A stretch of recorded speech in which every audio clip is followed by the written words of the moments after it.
O grande conflito, capítulo 3. A escuridão. O apóstolo Paulo escreveu que, para o dia de Cristo chegar, virá a apostasia e então será revelado o homem do pecado, o filho da perdição. Este se opõe e se exalta acima de tudo que se chama Deus ou é o objeto de adoração, chegando até a assentar-se no santuário de Deus, proclamando que ele mesmo é Deus. Além disso, o mistério da iniquidade já está em ação. Até mesmo naquela época, o apóstolo identificou erros sendo infiltrados que prepariam o caminho ao papado. Pouco a pouco, o mistério da iniquidade realizou sua obra de engano. Os costumes do paganismo encontraram lugar dentro da igreja cristã, mas foram contidos por um tempo durante as intensas perseguições realizadas pelo paganismo. Quando as perseguições terminaram, o cristianismo se afastou da humilde simplicidade de Cristo e adotou a pompa dos sacerdotes e governantes pagãos. A suposta conversão do imperador Constantino foi motivo de grande alegria. A partir de então, porém, a obra de corrupção progrediu rapidamente. O paganismo, que parecia estar dominado, tornou-se o dominador. Suas doutrinas e superstições foram misturadas à fé daqueles que afirmavam ser seguidores de Cristo. O compromisso entre paganismo e cristianismo resultou no homem do pecado que a profecia predissera. Essa falsa religião é a obra-prima de Satanás, um monumento a seus esforços de se assentar no trono para governar a terra de acordo com sua vontade. Uma das principais doutrinas de Roma afirma que Deus deu autoridade suprema ao Papa sobre bispos e pastores do mundo inteiro. Mais do que isso, o Papa tem sido chamado de Senhor Deus o Papa e declarado infalível. A mesma reivindicação Satanás fez no deserto da tentação continua a ecoar por meio da Igreja de Roma e grande é o número dos que lhe rendem adoração. Mas aqueles que reverenciam a Deus enfrentam a falsa alegação do papado, assim como Cristo respondeu a Satanás: adore o Senhor o seu Deus e só a ele preste culto. Lucas 4:8. Deus nunca nomeou nenhum homem para ser chefe da igreja. A supremacia papal é contrária às Escrituras. O Papa não pode ter poder sobre a Igreja de Cristo, exceto por meio de uma reivindicação falsa. A Igreja Católica Romana acusa os protestantes de se separarem deliberadamente da Igreja verdadeira, mas foi ela que se afastou da fé de uma vez por todas, confiada aos santos. Judas 3. Satanás sabia muito bem que foram as Sagradas Escrituras que capacitaram o Salvador a resistir a seus ataques. A cada investida, Cristo lhe apresentava o escudo da verdade eterna, dizendo: está escrito. Para que Satanás mantenha seu controle sobre o povo e estabeleça a autoridade do usurpador papal, ele deve manter as pessoas em ignorância quanto à Bíblia. Precisa esconder e suprimir as sagradas verdades. Por centenas de anos, a Igreja Católica proibiu a circulação da Bíblia. O povo era proibido de lê-la. Sacerdotes e líderes interpretavam seus ensinos a fim de apoiar suas alegações arrogantes. Dessa maneira, o Papa passou a ser reconhecido por quase todos como governante designado por Deus para a Terra. A mudança. A profecia declarou que o papado tentaria mudar os tempos e as leis. Daniel 7:25. Em substituição à adoração a ídolos, a adoração de imagens e relíquias foi gradualmente introduzida na adoração cristã. O decreto de um concílio geral finalmente estabeleceu a idolatria. Roma ousou remover o segundo mandamento da lei de Deus, que proíbe a adoração a ídolos, e dividir o 10º mandamento em 2 a fim de conservar o total de 10. Líderes não consagrados da igreja também mexeram com o 4º mandamento, anulando o antigo sábado, o dia que Deus havia abençoado e santificado. Gênesis capítulo 2, versos 2 e 3. Em seu lugar, exaltaram a festa pagã observada como o venerável dia do sol. Nos primeiros séculos, todos os cristãos aguardavam o verdadeiro sábado, mas Satanás atuou para fazer prosperar sua vontade. A igreja transformou o domingo em uma festa em homenagem à ressurreição de Cristo. Cultos religiosos eram realizados, mas o dia era visto como um momento de recreação. Além disso, o verdadeiro sábado continuava a ser observado e considerado santo. Antes de Cristo vir à Terra, Satanás inspirara os judeus a encher o sábado de regras rigorosas, tornando-o um fardo. Aproveitando-se da falsa luz que havia lançado sobre o sétimo dia, fez as pessoas o desprezarem como uma instituição judaica. Enquanto os cristãos em geral continuavam a observar o domingo como uma alegre festa, os levou a fazer do sábado um dia de tristeza e melancolia, a fim de demonstrar ódio pelo judaísmo. O imperador Constantino proclamou um decreto transformando o domingo em uma festa pública em todo o Império Romano. O dia do sol era reverenciado por seus súditos pagãos e honrado pelos cristãos. Os bispos da igreja o incentivavam a agir assim. Sedentos por poder, reconheciam que, se tanto cristãos quanto pagãos guardassem o mesmo dia, aumentariam o poder e a glória da igreja. Embora muitos cristãos tementes a Deus gradualmente tenham começado a atribuir algum grau de santidade ao domingo, continuaram a observar o verdadeiro sábado em obediência ao quarto mandamento. O arqui-enganador não havia completado sua obra. Estava determinado a exercer poder por meio do líder que escolhera, o orgulhoso pontífice que alegava representar a Cristo. Grandes concílios foram realizados, dos quais participavam autoridades do mundo inteiro. Quase todos os concílios rebaixavam o sábado um pouquinho mais, ao passo que exaltavam o domingo. Foi assim que a festa pagã finalmente passou a ser honrada como uma instituição divina, enquanto as pessoas começaram a considerar o sábado bíblico como uma relíquia do judaísmo, pronunciando uma maldição sobre sua observância. O grande apóstata obteve êxito em se exaltar, acima de tudo que se chama Deus ou é objeto de adoração. 2 Tessalonicenses capítulo 2, verso 4. Ele ousou mudar um único mandamento da lei divina que aponta para o Deus vivo e verdadeiro. O quarto mandamento revela que Deus é o Criador. A fim de comemorar a obra da criação, Deus santificou o sétimo dia como dia de descanso para a humanidade. Foi designado para manter Deus sempre vivo na mente das pessoas como objeto de adoração. Satanás trabalha para afastar os seres humanos da obediência à lei de Deus. A fim de realizar isso, ele direciona seus esforços especialmente contra o único mandamento que aponta para Deus como Criador. Hoje, os protestantes alegam que a ressurreição de Cristo no domingo transformou esse dia no sábado cristão, mas nem Cristo nem os apóstolos concederam essa honra ao primeiro dia.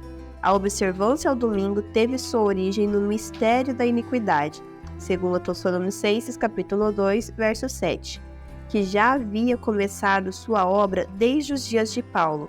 Que razão alguém pode dar para uma mudança que as Escrituras não autorizam? No sexto século, o bispo de Roma foi proclamado o cabeça de toda a igreja.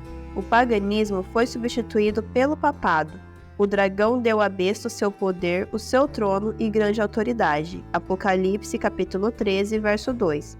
Então começaram os 1260 anos de opressão papal que as profecias de Daniel e Apocalipse predisseram. Daniel capítulo 7, verso 25 e Apocalipse capítulo 13, dos versos 5 ao 7. Os cristãos foram forçados a escolher ou abrir mão de sua integridade e aceitar as cerimônias e a adoração papal, ou consumir a vida em masmorras e até mesmo sofrer a morte. Cumpriram-se as palavras de Jesus: vocês serão traídos até por pais, irmãos, parentes e amigos, e eles entregarão alguns de vocês à morte. Todos odiarão vocês por causa do meu nome. Lucas capítulo 21, versos 16 e 17. O mundo se transformou em um imenso campo de batalha. Ao longo de centenas de anos, a Igreja de Cristo encontrou abrigo em esconderijos e na escuridão. A mulher fugiu para o deserto, para um lugar que lhe havia sido preparado por Deus, para que ali a sustentassem durante 1260 dias. Apocalipse capítulo 12, verso 6. A ascensão da Igreja Católica Romana ao poder marcou o início da Idade das Trevas. As pessoas transferiram sua fé em Cristo para o Papa de Roma. Em vez de confiar no Filho de Deus para obter o perdão dos pecados e a salvação eterna, passaram a olhar para o Papa e para os sacerdotes a quem ele concedia autoridade. O Papa era seu mediador terreno. Ele ficava no lugar de Deus para eles. Divergir, mesmo que um pouquinho de suas exigências, era motivo para castigos severos. Dessa maneira, a mente das pessoas se afastou de Deus para se aproximar de homens falíveis e cruéis, e mais do que isso, do próprio príncipe das trevas que exercia seu poder por meio deles. Quando os seres humanos anulam as escrituras e passam a se considerar supremos, só podemos esperar fraudes, enganos e mal degradante. Dias de perigo. Eram poucos os crentes fiéis a Deus. Às vezes, parecia que o erro triunfaria por completo e a verdadeira religião seria banida da terra. As pessoas perderam o evangelho de vista e passaram a carregar o fardo de requerimentos difíceis. A igreja as ensinava a confiar nas próprias obras para expiar os pecados. Longas peregrinações, atos de penitência, a adoração de relíquias, a construção de igrejas, relicários e altares, o pagamento de grandes somas para os tesouros da igreja. É isso que ela exigia a fim de aplacar a ira de Deus ou obter seu favor. Por volta do fim do 8º século, aqueles que apoiavam o Papa afirmavam que, na era primitiva da igreja, os bispos de Roma tinham o mesmo poder espiritual que seus sucessores afirmavam ter. Monges forjaram escritos antigos, decretos de concílios dos quais ninguém nunca ouvira falar antes foram descobertos, consolidando a supremacia do Papa desde os tempos mais remotos. Esses acontecimentos deixaram perplexos os poucos fiéis que se apoiavam no firme alicerce de Cristo. 1 Coríntios capítulo 3, versos 10 e 11. Cansados da luta constante contra a perseguição, fraude e todos os obstáculos que Satanás inventava, alguns que haviam sido fiéis até então desanimaram. A fim de ter paz e segurança para os próprios bens e a vida, afastaram-se do firme alicerce. Já outros não se abalaram pela oposição dos inimigos. A adoração a imagens se disseminou por toda parte. As pessoas acendiam velas em frente às imagens e oravam a elas. Os costumes mais desprovidos de sentido prevaleciam. Era como se a própria razão houvesse perdido seu poder. Se até mesmo os padres e bispos eram corruptos e amantes do prazer, não espanta que as pessoas que buscavam neles orientação tenham afundado em ignorância e vícios. No século XI, o Papa Gregório VII proclamou que a Igreja nunca havia errado, nem jamais erraria, de acordo com as Escrituras, mas não apresentou nenhuma prova bíblica para confirmar sua alegação.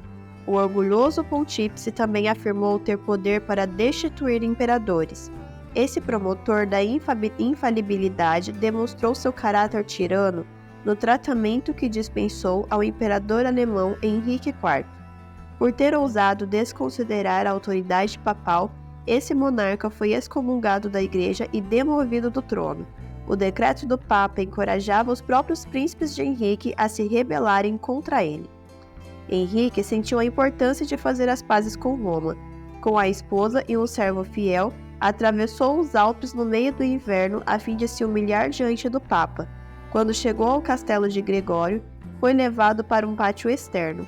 Lá, no frio rigoroso do inverno, com a cabeça descoberta e os pés descalços, aguardou a permissão do Papa para entrar em sua presença. Somente após 3 dias em jejum e confissão, o Papa lhe concedeu perdão. Mesmo assim, foi somente sob a condição de que o imperador esperaria pela permissão antes de assumir novamente os símbolos da realeza e exercer seu poder. Gregório sentiu-se triunfante com essa vitória. Ele enaltecia a si mesmo por acabar com o orgulho dos reis. Que forte contraste entre esse orgulhoso Papa e Cristo, que retrata a si mesmo suplicando entrada à porta do coração. Ele ensinou a seus discípulos: quem quiser tornar-se importante entre vocês, deverá ser servo. Mateus 20, 26.